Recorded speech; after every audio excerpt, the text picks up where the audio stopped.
Kenya की population है लगभग 5.5 करोड़ और दुनिया की पॉपुलेशन है लगभग 800 करोड़। केन्या दुनिया की पॉपुलेशन का सिर्फ 0.07% है दोस्तों। फिर भी मिडल और लॉन्ग डिस्टेंस रनिंग में Olympic medals, world records, marathon titles. Kenya ने डेकेड से दुनिया पे ऐसा डोमिनेंस बनाया है जो साइंस को भी हैरान करता है। 1952 ओलंपिक्स में सोवियत यूनियन पहली बार पार्टिसिपेट किया। वो एक नया प्लेयर था उस टाइम पे।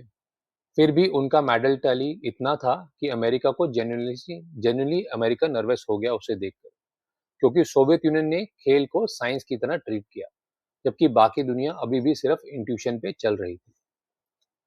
2003 में ओकलैंड एज एक अमेरिकन बेसबॉल टीम इतनी कम सैलरी के साथ खेलती थी कि कन्वेंशनल विजडम कहता था कि वो कभी नहीं जीत सकते।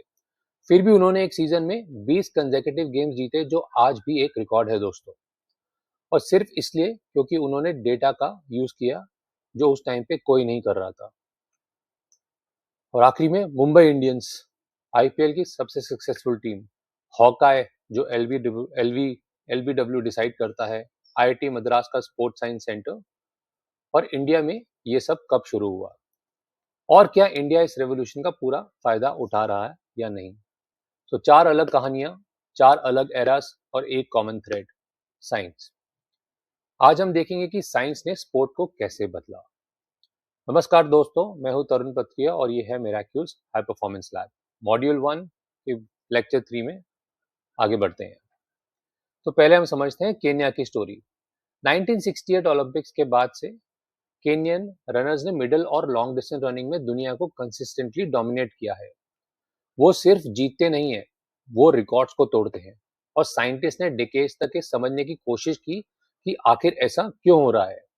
तो 2024 में ग्रिवास एटाल ने ट्रांसलेशनल एक्सरसाइज बायोमेडिसिन जर्नल में एक पीयर रिव्यूड नरेटिव को पब्लिश किया, जिसमें उन्होंने ईस्ट अफ्रीकन डोमिनेंस के सबसे अपडेटेड और कॉम्प्रिहेंसिव एक्सप्लेनेशन दी। अब उनके हिसाब से उन्होंने 4 फैक्टर को आइडेंटिफाई किया और ये सब मिलके काम करते हैं वो परफॉर्मेंस को एक्सप्लेन करने में। तो पहला फैक्टर है बॉडी टाइप और बायोमैकेनिक्स। अगर आपको बायोमैकेनिक्स याद होगा पहले वीडियो से, वो है मूवमेंट का फिजिक्स। तो केनियन रनर्स और ब्रॉडली ईस्ट अफ्रीकन रनर्स एक स्पेसिफिक बॉडी टाइप रखते हैं, जिसे साइंस में कहते हैं एक्टोमॉर्फिक बॉडी टाइप। एक्टोमॉर्फिक का मतलब है लीन स्लेंडर बिल्ड, यानी पतला और लंबा फ्रेम। और स्पेसिफिकली इनके पांव और काफ्स बहुत ही लीन होते हैं दोस्तों। अब ये क्यों मैटर करता है? क्योंकि रनिंग के अंदर हर बार जब पांव उठा के आगे लाते हैं, उसमें एनर्जी कंज्यूम होती है। जितना ज्यादा वेट पांव में होगा, उतनी ज्यादा एनर्जी हर स्ट्राइड में आपकी कंज्यूम होगी। अब केनियन रनर्स के लीन लोअर लिम्स हर स्ट्राइड में लेस एनर्जी को यूज कर सकते हैं, इसलिए वो सेम स्पीड पे ज्यादा एफिशिएंटली रन कर सकते हैं। अब पीयर रिव्यूड रिसर्च ने ये कंफर्म किया है कि रनिंग इकोनॉमी, यानी कितनी एनर्जी पर किलोमीटर लगती है, वो केनियन एलिट रनर्स में एक्सेप्शनली लो होती है। अब सेकंड फैक्टर आता है ऑल्टीट्यूड और फिजियोलॉजी। केनिया का रिफ्ट वैली रीजन, जहां मोस्ट एलीट केनियन रनर्स रहते हैं, अप्रोक्सीमेटली 2000 मीटर के ऑल्टीट्यूड पे है। 2000 मीटर का मतलब वहां हवा में ऑक्सीजन डेंसिटी सी लेवल से कम होती है। इस एनवायरनमेंट में ग्रो करने और ट्रेन करने से बॉडी क्या करती है? बॉडी ज्यादा रेड ब्लड सेल्स प्रोड्यूस करती है। रेड ब्लड सेल्स का काम है ऑक्सीजन मसल्स तक पहुंचाना। ज्यादा रेड ब्लड सेल्स मतलब कंपटीशन में चाहे सी लेवल पे हो, बॉडी मसल्स को ज्यादा एफिशिएंटली ऑक्सीजन डिलीवर कर सकती है। अब ये एक नेचुरल फिजियोलॉजिकल एडवांटेज है दोस्तों, जो साइंस ने मेजर और वेरीफाई किया है। अब तीसरा फैक्टर आता है केन्या के लिए, वो है ट्रेनिंग और लाइफस्टाइल। अगेन ग्रिवास एटाल 2024 के रिव्यू ने स्पेसिफिकली नोट किया कि केन्यन रनर्स का लाइफस्टाइल ही ट्रेनिंग की तरह काम करता है। इतेन एक छोटा शहर है केन्या के अंदर। इतेन जैसे टाउन्स में, जो केन्या का रनिंग हब भी है, बचपन से ही लॉन्ग डिस्टेंस वॉक और रन किए जाते हैं। तो स्कूल जाने के लिए रन करके जाना, मार्केट जाने के लिए रन करके जाना, तो ये एक एरोबिक बेस बना देता है उन सबका। जो फाउंडेशन जो बॉडी की कैपेसिटी को बढ़ाता है, वो बन जाता है उनका एरोबिक बेस। यानी कि लो इंटेंसिटी, सालों की लो इंटेंसिटी एरोबिक एक्टिविटी, जिसे हम जोन 2 भी कहते हैं, वो चाइल्डहुड में ही डेवलप हो जाती है उनकी। और जब ये लोग प्रोफेशनल रनर्स बनते हैं, तो उनका एरोबिक इंजन ऑलरेडी सालों की ट्रेनिंग से बन चुका होता है। अब चौथा फैक्टर आता है मोटिवेशन। ये फैक्टर भी बहुत ही ऑनेस्ट है दोस्तों। अब इतेन जो एक छोटा शहर है केन्या का, उसमें ब्रॉडली केन्या के रनिंग कम्युनिटीज में रनिंग एक इकोनॉमिक अपॉर्चुनिटी की तरह देखा जाता है। तो एक सक्सेसफुल मैराथन रनर अपनी पूरे परिवार की जिंदगी बदल सकता है रनिंग के द्वारा। रिसर्चर्स ने नोट किया है कि सोशियो इकोनॉमिक मोटिवेशन एक पावरफुल साइकोलॉजिकल ड्राइवर है जो ट्रेनिंग कंसिस्टेंसी को एक्सेप्शनली हाई रखता है। अब यहाँ एक इंपॉर्टेंट नुआंस है दोस्तों। कुछ लोग पूछते हैं कि क्या केनियंस में कोई स्पेशल जीन है जिसकी वजह से परफॉर्म कर पा रहे हैं। अब साइंस का ऑनेस्ट आंसर यही है, अब तक कोई ऐसा सिंगल जीन आइडेंटिफाई नहीं हुआ है जो केनियन डोमिनेंस को एक्सप्लेन कर सके। स्टडीज ने सेम ट्रेनेबिलिटी शो की है केनियन और यूरोपियन रनर्स की, जैसे कि VO2 मैक्स को इम्प्रूवमेंट्स और ऑक्सीडेटिव एंजाइम रिस्पॉन्स दोनों ग्रुप्स में सिमिलर देखा गया है। पर वो जो मैटर करता है केन्या के लिए वो है altitude, body type, training, lifestyle and motivation का कॉम्बिनेशन। यही साइंस का ऑनेस्ट और पीयर रिव्यूड आंसर है regarding the Kenya's dominance in middle and long distance running. अब आते हैं हम दूसरी स्टोरी के ऊपर, सोवियत यूनियन और पीरियडाइजेशन का जन्म। लाइक 1948 1948 में सोवियत यूनियन की कम्युनिस्ट पार्टी ने एक फॉर्मल डिसीजन लिया दोस्तों। उन्होंने डिसाइड किया कि सोवियत एथलीट्स को इंटरनेशनल स्पोर्ट्स में डोमिनेट करना है। ये सिर्फ स्पोर्ट्स के लिए नहीं था दोस्तों, उस वक्त कोल्ड वॉर था। कोल्ड वॉर एक आइडियोलॉजिकल वॉर था, यानी दो सिस्टम्स के बीच एक लड़ाई, कम्युनिज्म वर्सेस कैपिटलिज्म, जिसमें ओलंपिक्स मेडल काउंट भी एक जियोपॉलिटिकल वेपन बन गया था दोस्तों।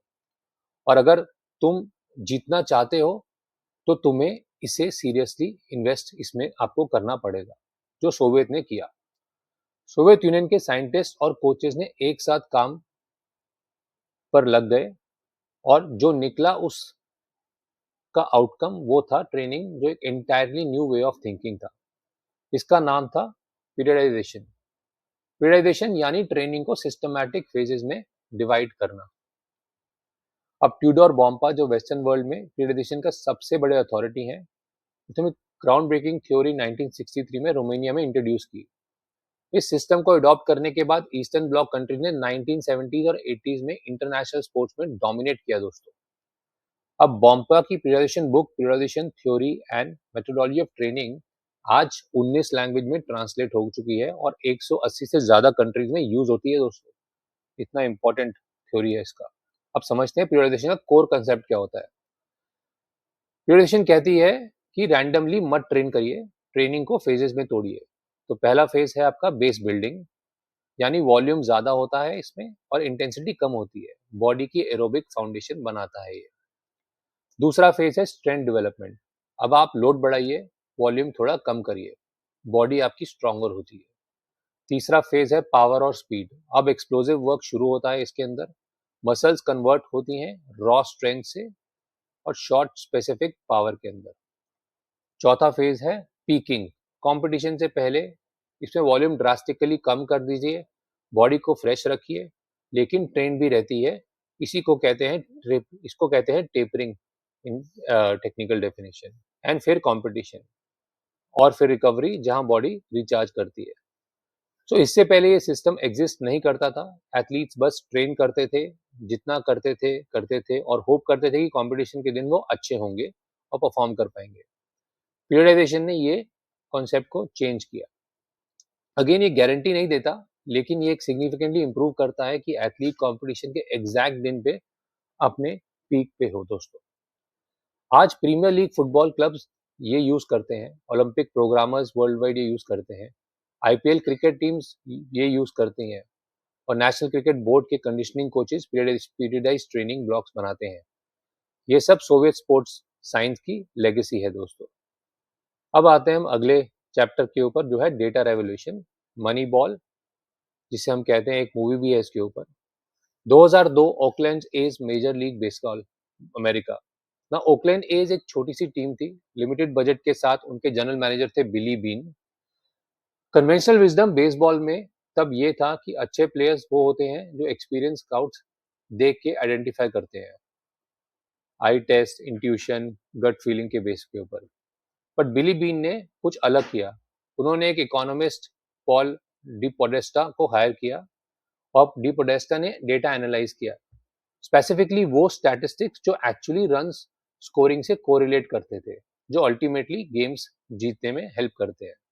और उसका रिजल्ट ओकलैंड एज ने 2002 सीजन में 20 कंसेक्यूटिव गेम जीते, एक अमेरिकन लीग रिकॉर्ड जो आज भी कायम है। और ये सिर्फ बेसबॉल का स्टोरी नहीं है दोस्तों, ये स्टोरी ये भी प्रूव करती है कि डेटा जब सही क्वेश्चंस के साथ यूज किया जाए तो कन्वेंशनल विजडम को कंप्लीटली रिप्लेस कर सकता है। इस रेवोल्यूशन के बाद स्पोर्ट्स में डेटा का यूज ड्रामेटिकली बढ़ गया दोस्तों। जैसे कि आज क्रिकेट के अंदर हॉकाई, वो टेक्नोलॉजी जो बॉल की ट्रेजेक्टरी को ट्रैक करती है, ओरिजिनली मिसाइल ट्रैकिंग के लिए डेवलप हुई थी। आज हम इससे एलबीडब्ल्यू डिसीजन में यूज करते हैं। आज हम बैटिंग और बॉलिंग पैटर्न्स को डेटा के साथ एनालाइज करते हैं। टीम सिलेक्शन में स्टैटिस्टिक्स का रोल पहले से कहीं ज्यादा है आज की डेट में। फुटबॉल के अंदर जीपीएस ट्रैकिंग वेस्ट जो प्लेयर्स पहनते हैं ट्रेनिंग में, ये मेजर करते हैं distance covered, sprint count, high intensity runs, heart rate zone, सब कुछ। कोचेस देखते हैं कि कोई प्लेयर फटीग के साइंस कब शो कर रहा है, इंजरी होने के पहले।